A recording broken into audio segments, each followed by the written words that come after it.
Hello, happy Friday, and welcome back to another episode of Talking Freight, the weekly freight and transportation management series brought to you by Ceresys, the transportation management company. Each week, we look to bring you tips, thoughts, best practices, and trends around freight and transportation management. We continue our LTL shipping series today by discussing some of the basics in LTL shipping so you start any conversation around LTL shipping with an understanding of what are common basic practices that are known for those who ship LTL. This will really position you well as we progress in the advanced series here that we're covering on Talking Freight on all things LTL freight shipping. Operating your business is only half the battle in getting customers to purchase your products. After a customer purchases a product, you still need to get the item or items to them.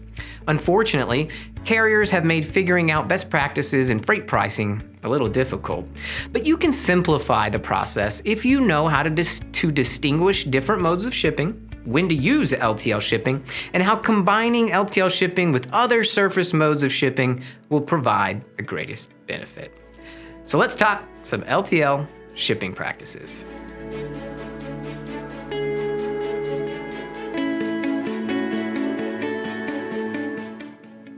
First, let's level set. We're going to take a step back to make sure we all understand the different modes of surface shipping. There are 3 standard modes of surface shipping, and each mode of shipping is based on the size and packaging of your shipment. Although LTL shipping may be your ultimate goal, you need to know how each type of shipping varies. LTL shipping is used for packages that typically weigh between 150 and 10,000 pounds. Less than truckload shipments are usually transported by smaller trailers than a full-size semi, and LTL shipments are usually shrink-wrapped in pallets. This allows for rapid loading and unloading of shipments, which may result from multiple stops and adjustments when in transit. As a result, LTL shipping focuses on combining multiple shipments from different companies into one truck. Yet the shipments are too large to be reasonably sent by parcel, or also called small package. Truckload, TL, or often seen as FT in acronym form, truckload shipping is similar to LTL, but the whole trailer is devoted to a single shipper's shipment. Truckload is commonly used for shipments over 10,000 pounds between 2 destinations only. This can be a critical part of achieving rapid freight distribution from manufacturer to distribution center to regional locations. Small package or parcel shipments are routinely reserved for orders that weigh less than 150 pounds. For example, the individual items on a UPS truck for neighborhood delivery would be considered parcel or small packages. But these companies, like UPS and FedEx, also offer LTL services. Unfortunately, small package shipping directly implies that many different packages from multiple shippers to different customers will be located close to one another. As a result, the risk of damage or errors in delivery, loading or unloading, can be greater for small package delivery. Now that we understand all the surface mode definitions, let's address when to use LTL shipping.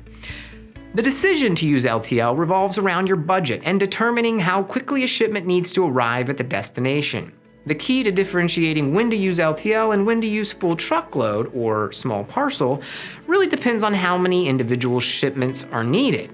If a shipper is sending 2 pallets from point A or to two or more destinations, LTL may be the best option. However, advancements in freight consolidation are being used to transform LTL into truckload for non-recurring long-haul shipments. You may consolidate LTL into truckload. And in fact, we did a whole video about that when we covered our truckload series. So you can catch that video on truckload and LTL freight consolidation by clicking the little info bubble ahead, top of my head here.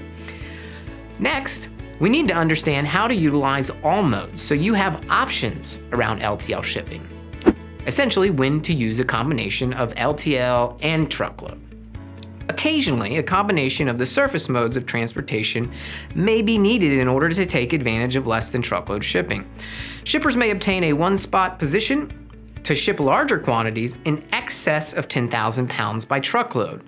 However, the distribution network will diverge at some point, and the shipper needs to know when the appropriate time to transition from one mode to another will be best. This is often called intermodal shipping, or switching between modes of shipping. Imagine a distribution network that covers the western half of the US. The manufacturing center is located in Phoenix, Arizona, but smaller distribution centers are set up in the capitals of each state. Since the manufacturer is only launching a test product, it would be impractical to agree to long-term use of truckload. However, the cost of using LTL to ship from Phoenix to approximately 20 state capitals is much higher than using freight consolidation in truckload for one-stop shipments. As a result, the shipper may use freight consolidation through truckload to get products along the same route to various distribution centers in each respective capital. At this point, the shipper may transition from consolidated truckload to LTL shipping, the process known as deconsolidation. Makes sense. The process can continue with parcel shipping for final delivery, or you can even have a final mile carrier. Since many shippers may operate in local markets, the need to carefully compile all potential rates and understand all surface shipping modes is crucial to truly take advantage of LTL shipping. Another example of the benefits of using a third-party logistics provider to determine and manage all LTL shipping would be shipping to Amazon for resale. According to Amazon, all incoming shipments must be on pallets and shrink-wrapped, and all orders must have an accessible bill of lading at the time of delivery. Each of these processes can be completely managed through an appropriate transportation management system, such as our very own Ceresys Raider. LTL basics are simple. Shipments that would typically go through LTL and require a long haul will benefit most from freight consolidation through truckload. LTL is best used for short haul of high volume shipments that do not meet criteria for full truckload. Last mile delivery should only take place through parcel or specialized carriers who deal with last mile or even white glove services. But you may need to use LTL to get packages of similar destination to the small package distributor. Ultimately, you need to think about distance and size of shipment, thinking about the best way to use LTL shipping itself. So those are the LTL shipping basics. After the basics, you then need to make sure you understand the key factors that go into LTL shipping costs. But don't worry, we'll cover that in next week's Talking Freight. Don't want to miss it? Make sure you hit that subscribe button and then the bell icon to make sure you get a notification whenever we publish a new episode each Friday. Got any questions you can ask us about LTL? Ask away right in the comments section below. We're going to come on in and give you a few answers. As always, don't forget to like us on social media. We are on all the major platforms, as you can see here. We'd love for you to tweet us a few things and we'll tweet you right back.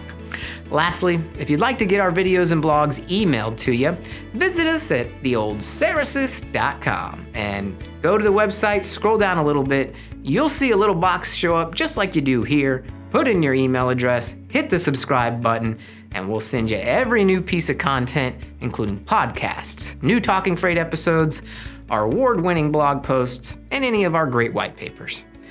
Well, that's it for Talking Freight. Hope you have a great weekend. And as always, we'll see you next Friday.